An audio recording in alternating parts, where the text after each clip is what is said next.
संभल की इंतजामिया की तरफ से एक नोटिस जारी कर दी गई है और गैर मुतल्लका अफराद के संभल में दाखिले पर पाबंदी लगा दी गई है।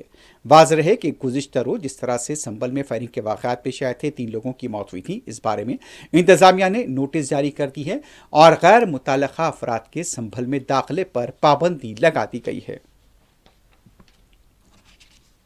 अगर संभल के गुज़िश्ता रोज़ के वाक़यात का अगर जिक्र करें तो कल जिस तरह से वाक़यात पेश आए, सुबह 9 से 11 बजे के दरमियान में संभल के मुख्तलिफ इलाकों में जहाँ पर तशद्दुद फूट पड़ा था, ख़ास तौर पर जब सर्वे टीम पहुंची थी।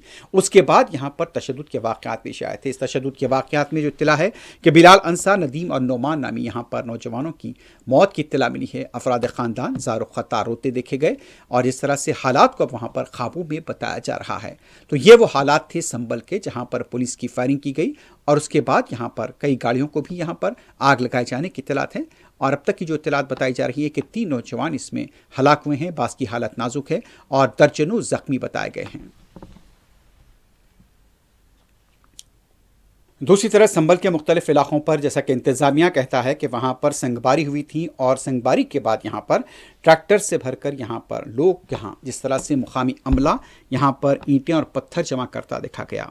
अब सवाल ये पैदा होता है कि यहाँ पर ये पत्थर आए कहाँ से थे, इसको लेकर भी सवाल खड़े हो रहे हैं, लेकिन बहरहाल इंतज़ामिया की तरफ से यहाँ पर सफाई का काम जारी है।